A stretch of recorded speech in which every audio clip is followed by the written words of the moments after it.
저 뭐 여러 차례 얘기했습니다만 이재명 대표에 대해서 뭐 원망하거나 미워하거나 그러지 않아요. 와우. 정치라는 게 그렇기도 하고 칼진 놈이 원래 다 마음대로 한번 휘둘러 보는 거예요. 그래서 제가 진짜 이재명 대표한테 부탁하고 싶은 거 지금 잘해라. 내란 세력 제압하고 새로운 미래를 열어가고 이재명이 참 잘했다는 소리를 들어야 희생당했다고 얘기되면 우리도 개죽음 된 게 아닌 거예요. 그리고 대선 만일 치면 민주당 가만두겠어요, 국민들이? 민주당 지지자들이? 그냥 갈기갈기 찢어놓으려고 그럴걸요. 정말 그 분노가 우리한테 올걸요? 친명만 고통스러워? 아니, 우리 뭐 다 같이 죽는 거예요. 다 같이 황해로 나가고. 두 번 죽는 거예요. 네.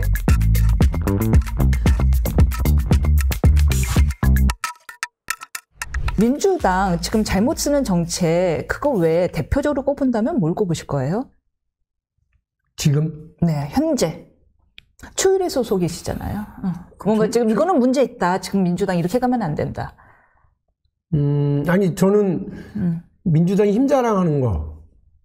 제1야당으로 국회 다수당으로서 국민들이 볼 때 힘자랑하는 정책. 예를 들면 줄탄핵. 적절치 않은 전술이었다. 적절치 않았단다. 네, 적절치 않은 전술이었다. 그렇군요. 그 후과가 벌써 이렇게 드러나고 있다. 민주당이 입법 권력 가졌을 때도 저렇게 막 쥐고 흔든다. 근데 과연 행정 권력까지 쥐면 어떻게 되겠나? 라고 하는 우려를 저쪽에서 부추기고 있잖아요. 아마 저하고 이렇게 토론 같은 거 많이 하셔서 들어보셨겠지만 저는 정치가 시소게임이라고 생각해요. 정치라고 하는 게 이렇게 시소게임인데 내가 몸무게도 더 많이 나가. 내 의석수가 더 많아. 내 힘도 세. 이놈의 자식들하고 팍 누르면 어떻게 됩니까? 상대가 딱 재미있는 상대가 다 보잖아. 정치가 이상해요. 힘은 내가 썼는데. 지금 똑같잖아요. 민주당이 야싸 눌렀더니 탄핵 당한 사람 이진숙이 큰 소리 뻥뻥 치고 다시 돌아와가지고 힘을 딱 쓰면 쪽 지지율이 훅 올라가네요. 그게 웃겨. 거꾸로 대통령이 야 이거 내 권한이야 임마 하고 힘자랑을 딱 하니까 민주당이 쫙 올라가잖아. 반대로 지금 윤 대통령 지지율 51%까지 나온 것도 있어요. 그러니까 이게 정치는 시소게임이에요. 시소게임. 정말 재밌는. 어떻게 균형을 잘 맞추고 할 건지가 되게 중요한 건데 민주당이 힘자랑만 해. 그럼 난 영원히 못 올라가요. 어떤 때는 발을 박차고 한번 놔줄 때도 있어야지. 그래 나도 올라가지. 근데 중요할 때 선거 때 내가 올라가야 될 거 아니야? 그러면 선거 때 됐어? 그러면 힘을 좀 빼고 턱 밀어서 하늘로 좀 떠야 될 거 아니에요. 그런 걸 전략을 안 하고 막 계속 힘자랑만 하냐고. 그러니까 지금 계속 민주당 바닥에 있잖아. 내 힘이 더 세 이렇게. 초일이 멤버신데 그럼 이재명 대표랑 그런 얘기를 좀 나눠보셨어요? 뭐 얘기는 이렇게 같이 해야 되는 거 아니에요? 안 오시나요? 그러니까 지금 잘하고 있다고 생각을 하시면서 하고 있겠죠. 그러니까 그대로 그냥 하면 되고 저는 국회의원도 아니고 전략 담당자도 아니기 때문에 그냥 저는 제 생각을 얘기할 뿐이에요. 민주당이 다른 길을 선택할 수 있어야 된다는 게 제가 계속 민주당을 사랑하기 때문에 민주당 안에서 이런저런 제가 생각하는 전략과 전술, 제가 생각하는 적절한 일들을 쭉 얘기해 왔는데 결과는 공천에서 제껴지는 거였으니까 뭐 그거에 대한 책임까지 어쨌든 당대표였으니까 이재명 대표가 책임지고 하는 거죠. 근데 지금도 뭐 이런 얘기가 주변에서 없겠어요? 있겠지. 근데 선택을 안 하고 힘자랑하는 길로 계속 가고 있는 게 아닌가 이런 생각이 듭니다.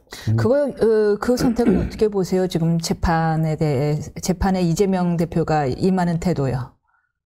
뭐 다 절차와 과정을 지키는 거예요.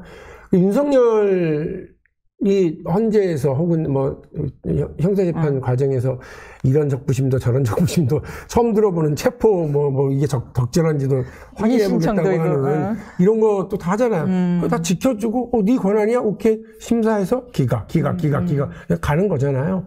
그런 건 다 하는 거예요. 하지만 위헌심판제청도 신청하고 하는 모습이 이제 아까 전 20, 30대 애들의 지지를 더 잃을 수도 있다는 민주당 내 우려는 있을 것 같아서요.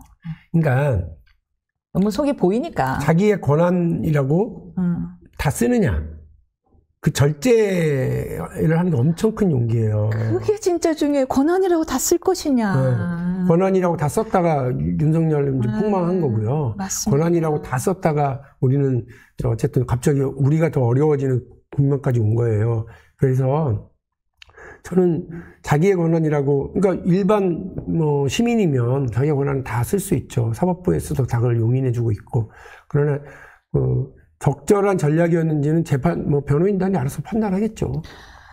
제 아무리 버스에서 그 의자가 여기까지는 제쳐지고 그 젖히지다 하더라도 그걸 뒷사람이 있을 경우 쓸지 말지는 내 뒷사람과에 대한 배려의 문제잖아요. 내 의자가 이거 다 젖힌다고 해서 그럼 다 젖힐 겁니까? 뒷사람 무릎에 닿고 있는데 내게 주어진 권한이라고 다 쓰는 게 아니란 말이에요. 상황에 따라서 서로 절제를 할 줄 아는 거. 그것이 우리는 시민이시라고 부르는 거 아니에요? 민주의식이고. 저는 정치인의 세 가지 용기를 최근에 깨달은 게 있어요. 그래서 계속 어디 가서 얘기를 합니다. 첫 번째는 자기 권한에 대한 절제의 용기. 절제의 용기야. 두 번째는 아무리 적대적인 사람과 세력이더라도 악수를 할 수 있는 용기. 와, 이거 진짜 어려울 것 같아요. 진짜 진짜 막 눈에서 욕 나오는데 진짜 약수해야 될 때. 네, 그리고 마지막으로는 자기 지지층이 에게도 노라고 얘기할 수 있는 용기. 이 세 가지가 있어야 돼요. 뭐가 제일 어려워요? 다 어려워요. 3번일 것 같아요. 제일 어렵죠. 지금은 그게 제일 어렵죠. 적절하게 아닙니다라고 얘기해요.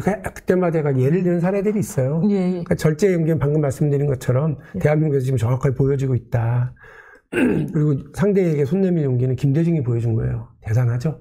자기 죽이려고 했던 사람을 다 용서하고 손 잡고 정치를 같이 하잖아요. 나이가 들수록 그게 얼마나 대단한 용기였는지 깨달아요. 저도 그때는 욕했는데 죄송해요. 참 대단한 분이다. 용기 있는 분이다. 이런 생각이 들고요. 그리고 세 번째는 만델라를 얘기해요. 지지층이 정말로 총 들고 싸워서 정권 뺏자고 그랬어요. 근데 말렸어요. 크리스 한이라고 하는 자기가 가장 사랑하는 후배가 있어요. 요하네스버그 한복판에서 암살됐어요. 그 사람의 장례식에 30만이 모였어요. 다 울고불고 우리에게 마대바, 우리에게 총을 주세요. 이렇게 막 현수막 걸리고 요구하고 심지어는 그걸 말리는 만델라 연설에 야유와 욕설이 쏟아져 나오는 그곳이에요. 만델라한테 욕설을 퍼붓는다고 하는 건 있을 수 없는 일이었거든요. 근데 주변의 동지들도 다 떠나고 협상파, 개량주의자, 타협주의자, 권력에 미친 작자 이렇게 욕하고 떠나고 있을 때 마이크를 잡고 자기가 가장 사랑하는 후배의 장례식장에서 그렇게 얘기합니다. 사랑하는 형제들, 저들이 바라는 게 우리의 분노입니다. 저들에게 지는 겁니다. 여러분 분노하지 마십시오. 그 30만이 뒤치근데 알거든. 내전을 일으켜서 싸우기를 바랬거든. 백인 정부가 아니라 백인 정부에 저항하는 극우 백인 단체들이 2만 명이 무장하고 기다리고 있었어요. 근데 거기에 빌미를 주지 않아요. 만델라가. 대단하죠. 저는 대단하다고 봐요. 그리고 94년도에 평화적으로 정권 교체하잖아요. 여쭤볼게요, 대놓고. 만약에 의원님께서 최고 통치자의 질에 간다면 정말 죽이고 싶은 사람하고도 악수하실 거예요? 그래야죠. 손잡으실 용기 있으세요? 위해서. 국가를 위해서? 그럼요. 와, 지지율이 막 20%, 30% 떨어져요. 15%로 막 떨어져요. 왜 저들하고? 그래도 하실 거예요? 대통령이 지지율 때문에 정치하는 건 아니잖아요.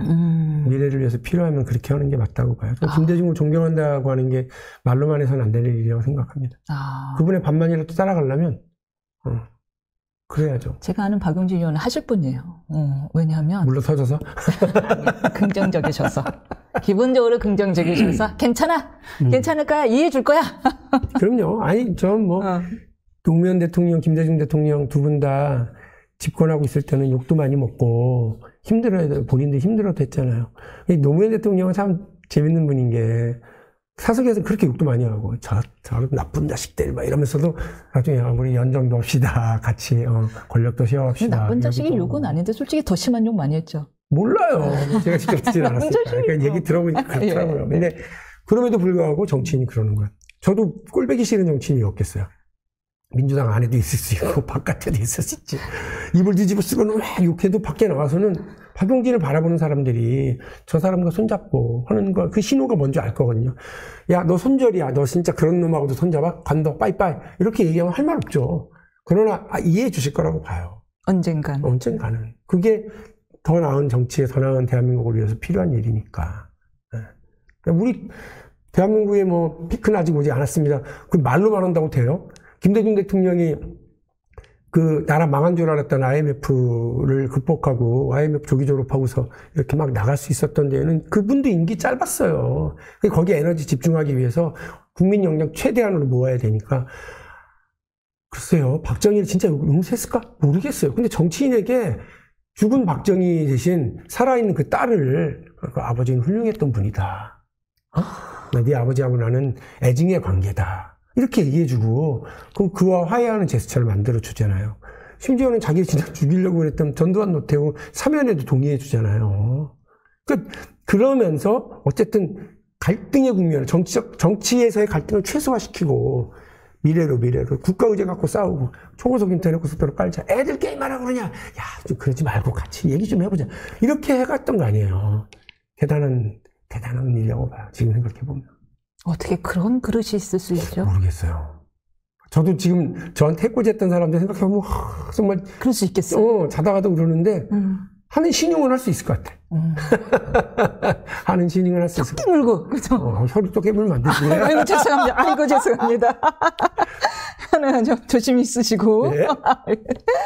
자연스럽게 대선 이야기 할 수밖에 없습니다. 요즘 비명계 인사들 예컨대 김경수 전 지사라든가 임종석 전 실장이라든가 공개적으로 지금 이재명 1국 체제에 대해서 불만을 표하는데요. 무엇을 염두에 둔 걸까요? 글쎄요, 이제 존재감들을 드러내는 건 뭐 조기 대선을 생각하고도 있으신 것 같아요. 근데 제가 아까 이제 드린 말씀이, 우리 이제 임 변호사도 바로 비명계 이렇게 얘기하잖아요. 그러니까 이재명의 일극체제를 반대하고 이재명을 지지하지 않는 것만으로 민주당의 미래와 대한민국의 미래를 얘기할 수 있다고 생각하지 않아요. 그래서 다른 얘기를 하자고 제가 말씀을 드리는 거고요. 네, 맞습니다. 그 이른바 흔히 말하는 친문으로 표현되는 분들은 집권 시기에 개헌 왜 안 했냐. 그 개헌이 그렇게 중요하다고 그랬으면 개헌을 알리바이용으로만 하지는 말았어야 된다는 생각. 지금하고 똑같은 국면이었잖아요. 그때도 탄핵하고 새로운 시대를 열어야 된다고. 근데 그런 안타까움이 있는데, 그리고 대통령 정부를 운영하던 시절에 잘한 것도 있지만 못한 것도 있잖아요.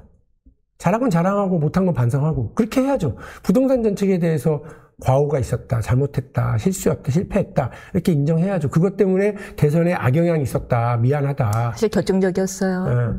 이재명 후보에게 그건 미안하다. 그러나 잘하려고 노력했던 거 인정해줘야 된다. 그럼 이재명 대표 측도 세상에 입 다물어라, 다른 일 알아봐라, 집에나 가라, 잘난 척 그만해라 그렇게 말할 게 아니지. 그럼 이제 싸우는 거예요. 그렇게 되는 순간. 이게 모욕감을 줄까요? 그러니까 쓸데없이. 똑똑한 양반들이. 순간 힘이 순간 뭐 속은 시원할 수 있을 뻔했는데 상대는 치오르잖아요. 그 시스테이션. 황당하죠. 근데 그렇게 말할 게 아니고 이렇게 얘기해야죠. 그 문재인 정부의 정책적 실패가 대선에 부담이긴 했다. 그러나 민주당 후보로서 나는 문재인 정부의 공과를 다 계승하고 부채와 자산을 다 인수하겠다. 앞으로도 그렇다. 같이 가야 될 사람들이다. 이렇게 얘기를 해주는 게 맞지 않아요? 김대중 정부 시절에 뭐 홍삼 트리오 아들들 문제 때문에 막 심각했잖아요, 막판에. 근데 그 노무현 대통령이 뭐라고 그랬습니까? 부채와 자산 다 승계하겠다. 인수하겠다. 이렇게 얘기한 거잖아요. 그리고 그 어려운 상황에서 승리하잖아요. 승리는 자기한테 있다고요. 승리의 복음은. 그러니까 이게 좀 싫은 소리 듣고 이런 거를 쓴 약으로 생각해야지 독약으로 생각하고 안 먹고 그러면 안 치아라, 된다. 이거죠. 치아라. 저는 그야말로 이번에 문재인 정부 혹은 박용진 같은 사람이 이재명 대표에게 친명 헷갈리네. 친명 쪽에 이렇게 해주는 얘기를 듣기 싫은 소리 꺼져라 이렇게 얘기할 게 아니고 이게 승리의 동남풍이구나. 우리한테 동남풍을 주는구나. 이렇게 생각을 하셔야죠. 그래야 적벽대전에서 승리하지. 그거 진짜 알아들었습니다. 동남풍? 예. 이 추운데 웬 바람 불겠구나. 북서풍만 지금 불고 있는데? 삼국지 얘기하지 말라고 누가 그랬는데 너무 올드하다고. 그렇죠. 지금 40대 기수로 나오는 판에. 삼국지 요즘 또 게임이 나와서. 꽤 전이. 그렇군요. 요즘은 손오공이 나온 거고. 그래서요. 우리 박 의원님 여쭤보지 않을 수 없습니다. 친문도 아니고 친명도 아닌 오로지 온리 박인 박 의원님 이번 경선 어떻게 생각하시나요? 제가 이재명 대표한테 이재명이 이재명을 이기고 민주당이 민주당을 넘어서지 못하면 대선 못 이긴다 그렇게 얘기했잖아요.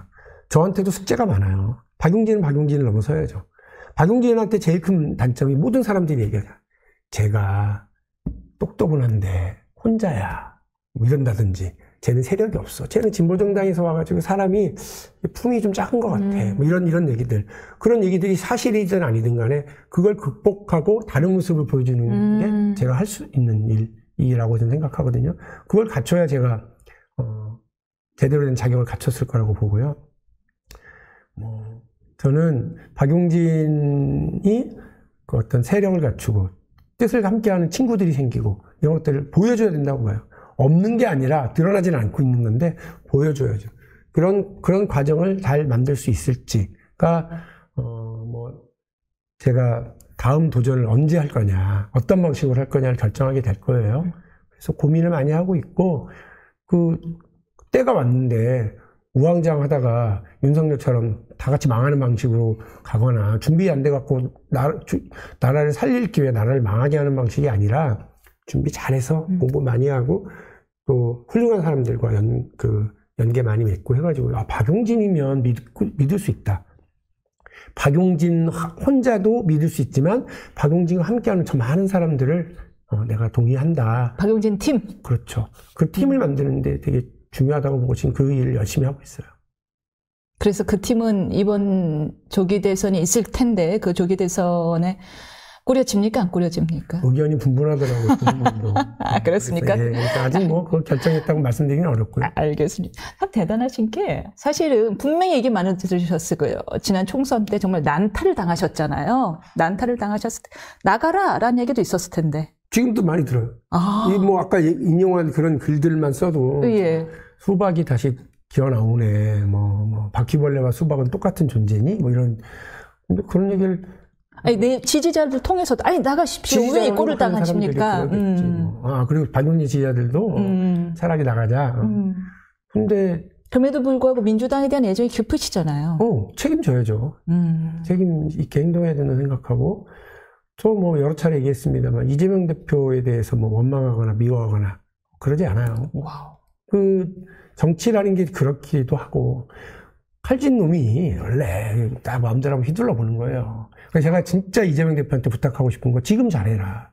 지금 잘해서 이 내란 세력 제압하고 새로운 미래를 열어가고 이재명이 참 잘했다는 소리를 들어야 희생당했다고 얘기되면 우리도 개죽음 된 게 아닌 거예요. 그렇지 않아요? 저는 이른바 초일에 저한테 형님들인데 형님들 우리끼리 앉아갖고 욕할 수 있는데 바깥에는 욕하지 마세요. 바깥에 욕하지 맙시다. 왜냐 이재명 대표가 여기서부터 폭삭 망해 주저앉아. 우리는 개인적으로 속이 시원해? 근데 그게 우리한테 좋은 결과야? 아무 존재가 없이 다 같이 죽는 거죠. 우리는 개죽음 되는 거예요 진짜. 개죽음. 그렇게 얘기한다고. 물론 거기에 동의하는 사람도 있고 야, 너 아직 정신 못 차렸냐? 이러는 분도 계시긴 하지만 저는 그게 맞다고 봐요. 그래서 이재명 대표 원망하고 이럴 시간도 없고 오히려 공부하고 내가 본 게 그게 맞나? 세상이 이렇게 빨리 변하는데 오픈 AI의 챗GPT 충격으로부터 그 사이에 딥시크가 온 거예요. 중국은 준비한 거야. 국가 주도로. 그리고 젊은 애들이 나서서. 30살 애들. 우리도 했었어야지. 그때라도. 근데 이렇게 지금 우와 우리는 큰일이야. 이러고 끝나버렸다는 거 아니에요. 그동안. 그러니까 지금이라도 늦었다고 생각할 때 제일 빨라요. 그런 걸 해야 된다고 저는 보고 미래로 갑시다. 미래로 가기 위해서는 지금 민주당이 미래를 대표한다라고 하는 걸 국민들한테 보여줘야 되는데 친명, 친문 나뉘어서 싸우고 친명, 비명 해서 서로 시기 갈등하고 이럴 때 아니다. 제일 세게 맞은 사람 손 들어봐라. 그럼 저잖아요. 아무도 부인 못하죠. 제가 그 문제에 대해서 깨끗하게 있고 미래로 갑시다. 잘해주시오. 당신 잘못하면 우리 진짜 개죽은데 아무 의미 없는 무의미한 게 돼. 그리고 대선 만일 치면 민주당 가만두겠어요 국민들이? 민주당 지지자들이 그냥 갈기갈기 찢어놓으려고 그럴걸요. 정말 그 분노가 우리한테 올걸요. 그러면 친명만 고통스러워? 아니 우리 뭐 다 같이 죽는 거예요. 황해로 두 번 죽는 거예요. 예. 그러니까 힘 합치고 같이 나갈 수 있는 노력 해야 된다고 저는 봐요. 이런 얘기를 해도 왜 자꾸 수박이라고 문자를 보내지? 사람들 참 아쉬워. 마지막으로 하시고 싶은 말씀 있으시다면? 그냥 다 말씀드렸고요. 네. 대한민국의 미래가 정말 소중하니까 정치인들이 발목 잡는 모양새가 아니기만 하면 될 거예요. 우리 국민들 역량 대단하고 기업들 아직 열심히 잘하고 있고 또 스타트업을 하려고 하는 청년들의 눈빛이 반짝반짝하니까 잘 될 거예요.